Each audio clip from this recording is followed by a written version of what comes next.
The goal is this year is to spark the seed, spark the interest of what is going to be a bigger weekend as the years and years pass on. Civil War weekend used to be an annual program here in Winchester, and it actually stopped right before COVID, and never really picked back up. It was hosted through the town. So this year, when we were talking about what programs we wanted to see here in the Shenandoah Valley, we really wanted to see a big weekend to bring people to the Civil War sites here in Winchester. Not just an anniversary for 3rd Winchester or 2nd Winchester or Kernstown, but to bring people to all of these Civil War sites and to have a little bit of time throughout this weekend for at least each of these major sites to act as the star or to have the spotlight on them for a little bit. So, like I said, welcome everybody here to Star Fort. My name is Michael Gionfriddo. I'm a park ranger with the Shenandoah Valley Battlefields National Historic District. I serve as the acting chief of visitor services and interpretation. So if you guys have any questions for the Battlefields Foundation, please feel free to let me know. I coordinated the entire events this weekend, so if you guys have any questions with those, feel free to let me know as well. And like I said, I have schedules with me, so make sure you grab one if you don't have one yet. Even if you know the schedule, it's a great little memento for Civil War weekend. And trust me, I have these that have to go today, so please take one. Now, if you guys have been on a tour at Star Fort before, you probably don't recognize me. You recognize Jack Owens. This is his playground right here. Jack Owens is my colleague. He works with the Shenandoah Valley Battlefields Foundation. He's currently our projects manager. One of the most fascinating aspects of the foundation is how many many youthful individuals they have on the front lines. From our frontline staff at the museums, Nico and Cody are only 25 and 26. Jack Owens is 25, I'm 26. So getting a lot of this younger next generation into giving these tours here at Civil War history. But like I said, Jack was originally scheduled to give this tour right here. My only program is going to be the Stonewall Brigade talk on the battles of Winchester at the courthouse yesterday. Well, Jack's busy today. I guess he's graduating, and apparently that's important or something. So he's not going to be here, but nonetheless, we'll be walking through Star Fort. This is only going to be a 30-minute tour, so it's not going to get too much into the weeds. I would recommend if you guys have questions, we wait until the end. It just makes it a little bit easier and kind of helps this whole program streamline a little bit more. Just to give you guys an idea of what's going on here, we're going to start here. We're going to go all the way to the other side of the fort, talk a little bit about the construction of the fort. Then we're going to enter, talk a little bit more about the Battle of 2nd Winchester, or the reinforcing of the fort during Milroy's occupation, the Second Battle of Winchester, and the prominence of this location throughout the rest of that war. So, like I said, welcome everybody. And before we get going, does anyone have any housekeeping questions or anything that they'd like to add before we get started?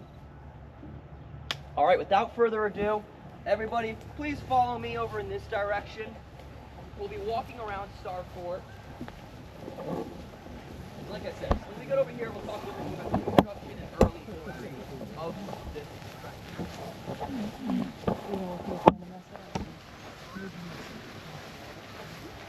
Go back to sleep.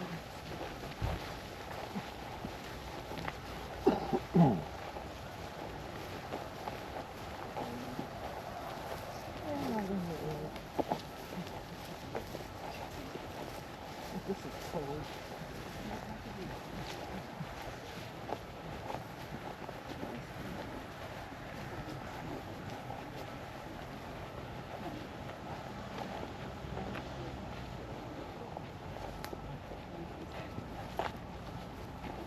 All right, we can gather up here. This will be our first stop.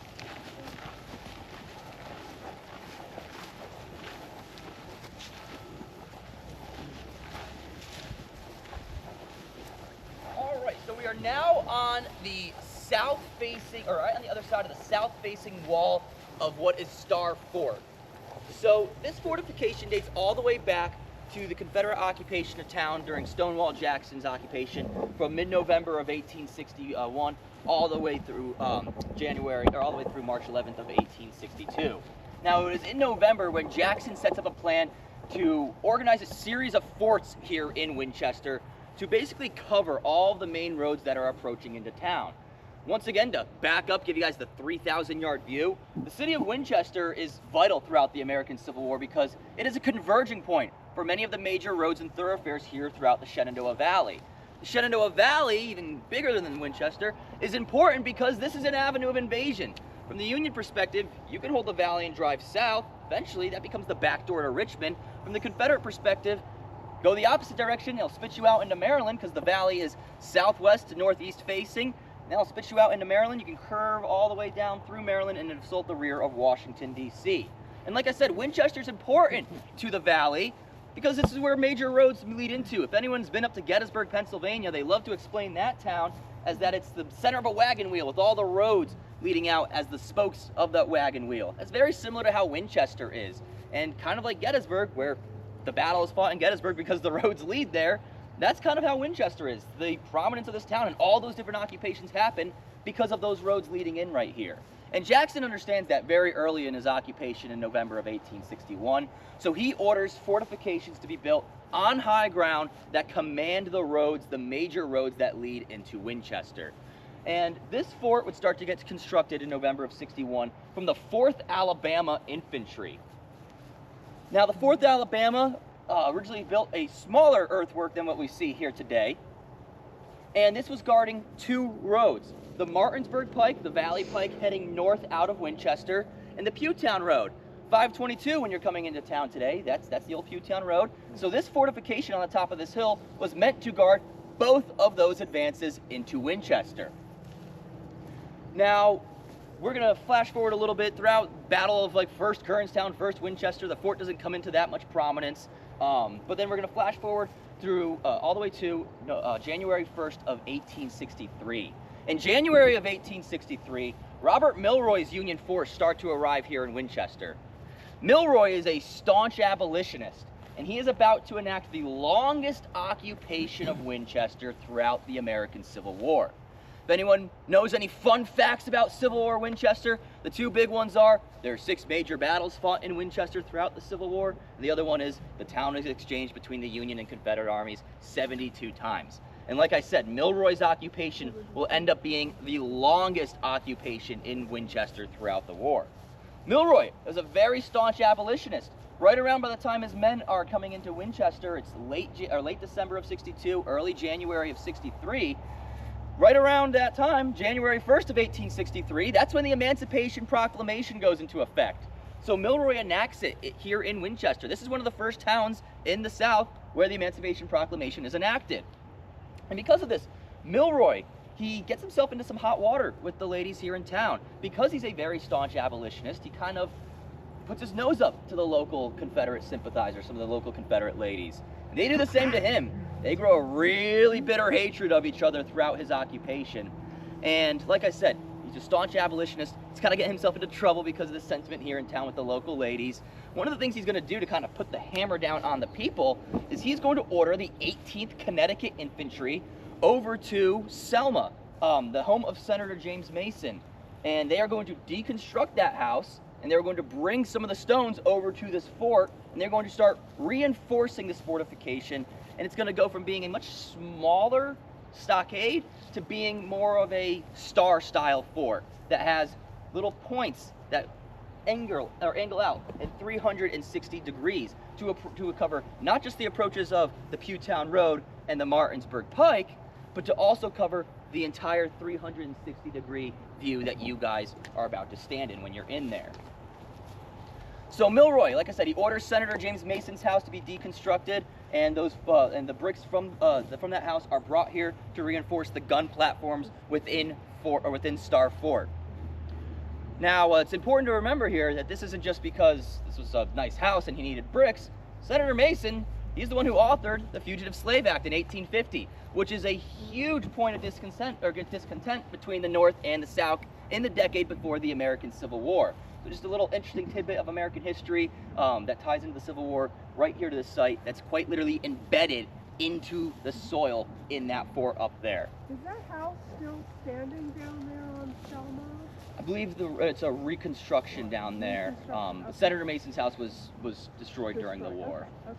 Now, like I said, this fort would be reinforced and would be kind of built up to the earthwork that we see here today, into a 360-degree facing earthwork, and that will be during Milroy's occupation, from January of 63 all the way to mid-June of 1863. And while Milroy's here in town, he's not really sitting by idly. He's reinforcing Star Fort. He's reinforcing the main fort further south from here. He's building more earthworks even further west from here. And eventually, and we'll show you guys in one of the signs up there, there's a whole series of forts on the northern and northwestern side of Winchester. That will be Star Fort, the main fort, also known as Fort Milroy during the Union occupation, which is just further south from here. There's Fort Collier right off the Valley Pike on the eastern side of the Valley Pike. That's a fort that's going to be another program at later this afternoon. And then all the way in that direction, where the on-ramp onto 37 from 522 is, would have been West Fort, a smaller earthwork, would have been like a few lunettes out in that area, and that would have been the outermost of these forts. Now, while Milroy is sitting here and reinforcing these fortifications, it's also important to remember he's reinforcing forts that were dug during Jackson's occupation. Many of those forts were originally intended to protect the movement from the north. During the Second Battle of Winchester, which will happen here in June of 1863, the Confederate attack comes from the south, the same direction that it had during First Kernstown and during First Winchester. So, just something interesting to remember. Now, this is not the only fort that was up upon this hill here. This whole landscape looked totally different here throughout the American Civil War. This was a cleared hill. None of these houses obviously would have been here. And this was not, like I said, the only earthwork. There was a series of rifle pits that was all across this hill right here. And you had a series of rifle pits and lunettes that continued even further north on this hill, right where 37 cuts through the hill. That's actually where there was even more earthworks. And that would go all the way to the northern facing side of this hill over in that direction.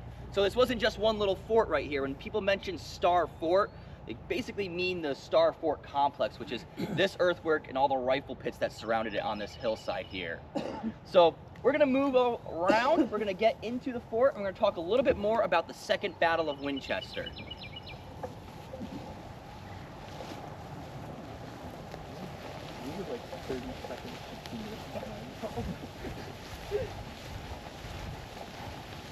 I'll recap for you.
Gather up around here, talk a little bit about Second Winchester.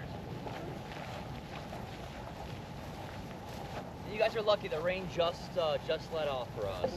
When I first got here, it was drizzling, and I was like, oh, great, right during my tour today. All right, so welcome inside the main complex of Star Fort here. So when you guys look at maps, you're gonna see that Star Fort is drawn kind of like a big multi-pointed star, big perfect star almost. Look around you though. This doesn't necessarily resemble a big old circle with all these points sticking out of it like these maps necessarily portray. In fact, Star Fort's kind of more in the shape of a big oval or almost bean shaped. And you guys can see that if you look around. It's a little bit thinner right here and wider when you get to that those two sides. Now, during the Second Battle of Winchester, like I said, Milroy, he's here in Winchester from January of 1863 all the way until mid-June of 1863. He gets word that there's a Confederate threat that's approaching from his position. He's very confident within these earthworks right here. He believes that he can hold off against outnumbering odds in these earthworks right here. They command these hills, all the major roads that lead into Winchester. So the Battle of Second Winchester is going to start south of town. Ewell, he's now commanding Jackson's old corps. He's going to advance on the same two roads that Jackson had during the First Battle of Winchester. That's the historic Valley Pike and the Front Royal Pike. He's going to have 3 divisions with him during this battle. Robert Rhodes' division, Jubal Early's division and Edward Allegheny Johnson's division. Rhodes' division marches all the way around Winchester to the north and captures Martinsburg.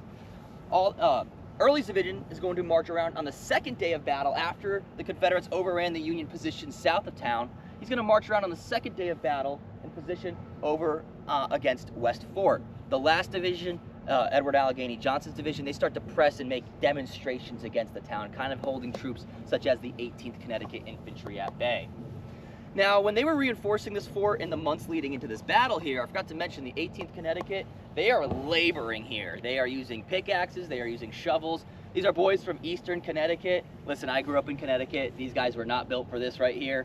And they remembered it was hard work being out here. At some points you'd have 1,000 individuals out here with pickaxes and shovels just going to work reinforcing these earthworks. And by the way, the stones of Senator Mason's house, that would be positioned right in these roughly where the artillery platforms are. So who knows? Under the soil could be the bricks from Senator Mason's home.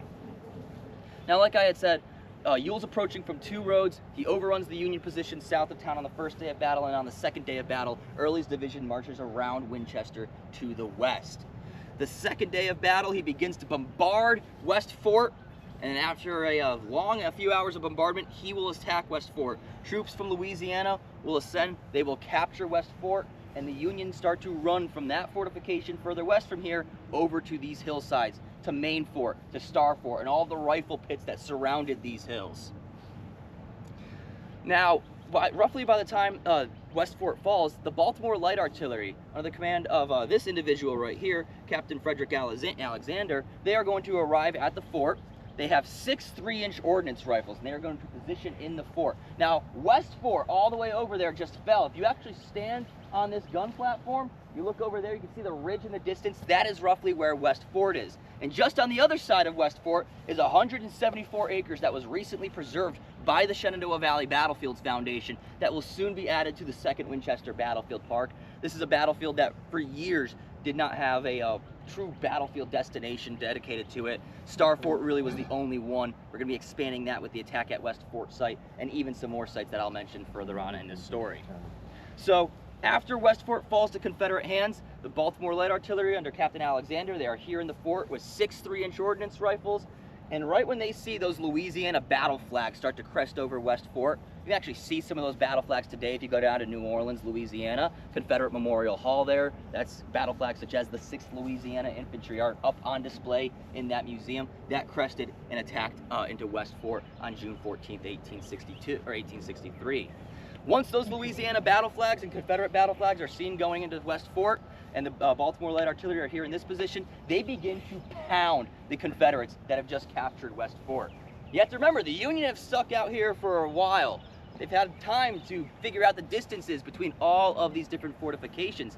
So by the time the Confederates captured that fort, the Union already have their fuses cut. They knew exactly the fuse length to fire against West Fort. And they are going to fire with deadly accuracy. The Confederates, they have some captured guns there in West Fort. They bring in some of their own artillery, and they are going to begin to bombard Star Fort. And the night of June 14th, 1863 is a horrifying scene here in Winchester, Virginia.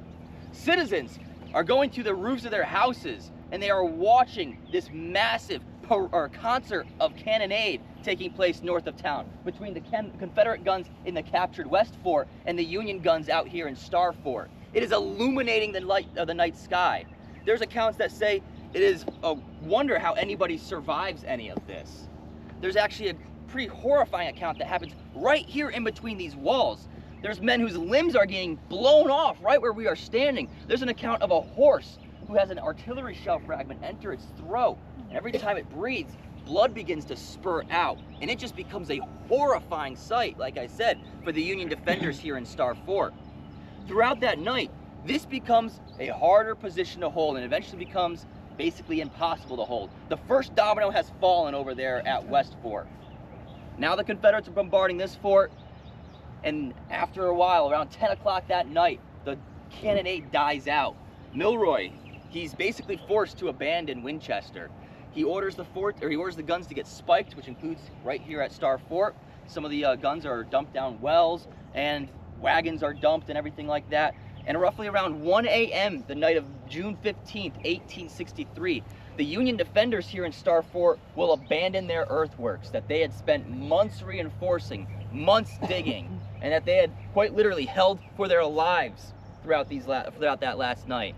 They're going to evacuate over in that direction to the Martinsburg Pike, Route 11, the old Valley Pike, and they are going to start to withdraw further north. Their only retreat route is going to take them through the old Charlestown Road. Martinsburg further north from here is already in Confederate hands under Robert Rhodes. So the old Charlestown Road is going to be their only escape route as they are withdrawing through or out of Winchester. Edward Allegheny Johnson's division, who has been pressing to the east, marches around. They'll position in the West Winchester Potomac Railroad's cut that cuts through the Carter Farm, and they will basically set up a trap for the Union defender, or for the Union Army that is here during Second Winchester. This ends up being an overwhelming Confederate victory. Over 4,400 Union soldiers killed, wounded, and mostly captured at this battle. Less than 300 Confederate casualties. It is a wildly lopsided Confederate victory, and it definitely plays into Lee's overconfidence, I think, heading into Gettysburg. And not only that, but it will absolutely affect the performance of the Second Corps of the Army of Northern Virginia at Gettysburg. Now, like I said, this is the only site that we have really opened up with true interpretation and true visitor experience for Second Winchester. We've saved 174 acres out there where the attack on West Fort took place. We also have saved over 160 acres where the Battle of Second Winchester ends, and that is at the Carter Farm. So you have the second day of battle preserved with that site, this site, and eventually the last day of battle preserved with the Carter Farm location. And our friends at Kernstown Battlefield Association have preserved some of the opening shot locations where the opening day of that Second Winchester took place. So now you can really start to understand that full battle with some of these preserved locations. Now, after Second Battle of Winchester, there's a number of Union soldiers who are captured. A good chunk of the 18th Connecticut Infantry, under the command of Colonel Ely, like I had mentioned, they're going to get captured. They're going to surrender to the 5th Virginia Infantry on the Valley Pike during that closing action on June 15th, 1863. A good chunk of their regiment are now prisoners of war. They're sent back to Winchester, and a few days later, they're actually sent to Star Fort. And some of the Union defenders, or the Union soldiers who dug this fort, who reinforced it, who brought the stones from Senator Mason's house, are now here as prisoners of war. They are prisoners within the own walls that they had built. That's a crazy fact to think about right there. Were they prisoners for the rest of the war? Or? No, most of them would get paroled between roughly, I think, around fall of 1863. I think October 1863 is when many of these Second Winchester soldiers get paroled. And the 18th Connecticut Infantry will end up back here in the Valley in 1864. They seem to get themselves into some bad luck here in the Valley. They find themselves at the Battle of Newmarket, where they're going to suffer some pretty heavy casualty rates out there. They actually suffer the earliest casualties for the Union Army in that battle. They're also at the Battle of Piedmont as well. So, like I said, the 18th Connecticut Infantry from eastern Connecticut, they do suffer a lot here in the Shenandoah Valley. If you go to Winchester National Cemetery today, they do have a monument dedicated to the 18th Connecticut. Not only that, if you go to the state capitol in Hartford, the room that you enter is a big room with Civil War flags on all the walls. There is actually a flag that's in the center there that is a little camp flag that was in earthworks, it said, at Second Winchester with the 18th Connecticut Infantry. Who knows how far away that little flag would have been right during this action during the battle. Now, Star Fort's... Paroled means exchanged or paroled? No. What? Well, why would they parole them they and were allow exchanged. them My apologies. to be able to fight again against them? Why would They were exchanged. My apologies. Okay. Now, Star Fort's interesting for a few other reasons, not just the combat that ensues on this property, but this is also one of the few locations in Winchester where you had photography during the Civil War. I say that in quotes because this is believed to be Star Fort, but no one's really been able to figure out what the background is, what those approaches are, what any of those roads are. It's, like I said, it's believed to be Star Fort, or maybe not exactly in the earthworks that we're standing at, but maybe somewhere around the hillsides. Like I said, when people refer to Star Fort, they're maybe not just referring to this very earthwork we're standing in, but some of the rifle pits and lunettes that was all across this hillside here. There's also a big misconception when it comes to the Third Battle of Winchester with Star Fort. This is feverishly debated. Star Fort is mentioned in a Medal of Honor citation. It is mentioned with Colonel Schoonmaker from Pennsylvania. He leads a charge against Star Fort during the Third Battle of Winchester, and because of that, he earns the Medal of Honor. Now, Star Fort is mentioned on the earthworks. Historians believe it more likely was Fort Jackson further south from here. That's primarily where the cavalry attack took place. That's more likely where Colonel Schoonmaker will go through the action that he will receive the Medal of Honor for.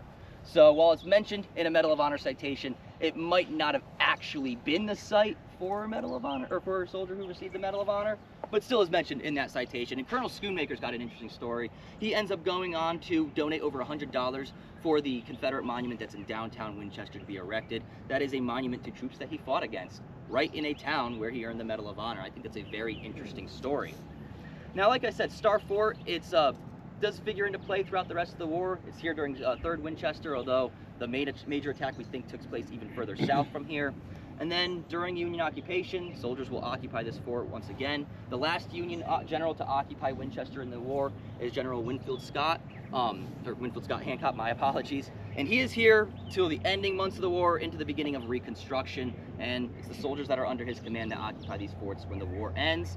This eventually falls into kind of a, not dilapidated state, but shrubs grow, trees grow. If you were here just a few years ago, this whole area looked completely different. It was completely overgrown, and even years before that, there was a fence that surrounded the property. You couldn't really get into the fort. And it's because of some of the homeowners in the community here that they were able to create a fund to preserve this location here. Some reenactors came in and they had to preserve this location and kind of used it as their home base of operations. And it wasn't until the Shenandoah Valley Battlefields Foundation came in and purchased the location. And just a few years ago, back in 2023, we cleared all of the trees, all the overgrowth around Star Fort right here. And it makes it a much easier location to explore, to navigate around. And not only that, but you can now stand up right here. And you can imagine those buildings or those houses right on the other side of the fort. They're not there during the war. You can see the ridge on the other side, kind of just barely make it out from where you're standing. You can imagine the Union artillery standing here during 2nd Winchester, the Confederate guns in West Fort bombarding this location. There wouldn't have been any trees on that ridge either, so you would have had No, you would have had a clear view of the side. fire, and they would have had a clear field of fire over here as well. Do you know how far that is? As the crow flies. I was gonna say approximately a little more than a mile. Really? It is also not like from the crow flies. The road is a little bit more at an angle, Yeah, so I think it's a little, if you're going from the crow flies, it might be closer. Thanks. If you come And the road 5,000 curves even yards, further up but- from there, so If you come here at fall time, you can see the ridge. Okay. Yeah. I can see it. You can see it clearly. That's the Margaret Drive area, or is that kind of where that is? that's 37 over there. So that West Fort is roughly where like the on-ramp of 37 is, 37 to 522. And then beyond that, that would be the fields where the attack on West Fort took place. And then also in winter, you can also see Winchester directly from here too, and you can see the field of fire that Milroy took his artillery practice on Winchester. And then when we're talking about some pretty interesting sites, when you guys are pulling out of here, go down to the intersection right over there. You're going to see a little gap in the mountains. Yeah, that's Harper's Ferry, by the way. Continue another block down there. You can look over in this direction, and you're going to start to see. You can see the 3rd Winchester Battlefield Park. You can see the middle field. You can see the you can see the first woods out in the distance. You can see the visitor center for the 3rd Winchester Battlefield Park. Roughly around this time is where our artillery demonstrations are starting out over there. So when you guys pull out, you might see some cannons flash over in the distance. But like I said, guys, thank you so much for being here. We had just run out of time, but if anyone has any questions, you're welcome to stick around, hang out with me for a little bit. We'll talk about the fort, and then in a little bit, I'm heading down to Stonewall Jackson's headquarters because I do not want to miss the beginning of that program there, and I would definitely recommend you guys get there as well. Jackson's headquarters, I do not know what the space inside is going to look like for the program. It's a very small building, so I don't know if it's going to be able to, if we're going to hit capacity with that one. And parking can be a little hard on North Braddock Street. There's only a few spots there in front of Jackson's headquarters. But like I said, throughout the rest of the day here, we've got the program at Jackson's headquarters from 10 to 11, from 11:30 to 12:45, Kernstown Battlefields Association's programs, and then from 1:30 to 2:30, the guided tours of Fort Collier and the Stein House. We're also going to do at 3 o'clock a downtown tour led by Winchester historian and author of Winchester Tales, Mike Robinson. From 5 to 6 o'clock, my friend Peter Dalton will be at the Shenandoah Valley Civil War Museum hosting tabletop wargaming night. And then at 7 to 8 o'clock, we will be doing trivia night at Broken Window Brewing in downtown Winchester. And all throughout the day here, artillery programs will be hosted at the 3rd Winchester Battlefield Park. If any of you guys need these schedules right here, feel free to grab them from me before you leave here today. Once again, I want to thank you guys for being here at Star Fort and being here for Winchester Civil War weekend. Like I had mentioned when we started, we're really just trying to plant the seed for something that would become a bigger weekend in years to come. And not only that, if you guys want to support this weekend, support this being a regular thing for years to come, support the Shenandoah Valley Battlefields Foundation and support our partners. Go to the other sites, go to Kernstown, go to Fort Collier, go to Jackson's headquarters. Support them throughout this weekend. And if you guys want to help see more programs, not just here in Winchester, but all throughout the Shenandoah Valley, the best way to do that is to become a member of the Shenandoah Valley Battlefield National Historic District. Shenandoah Valley Battlefield Foundation members, you get into free to all our museums and visitor centers. On top of that, every dollar you give goes to Civil War preservation here in Virginia's Shenandoah Valley. And if anyone's interested in membership, you guys can talk to me about that as well. But once again, thank you for being here. Have fun throughout the rest of Civil War weekend and be safe, everybody. Thank you. Thank you.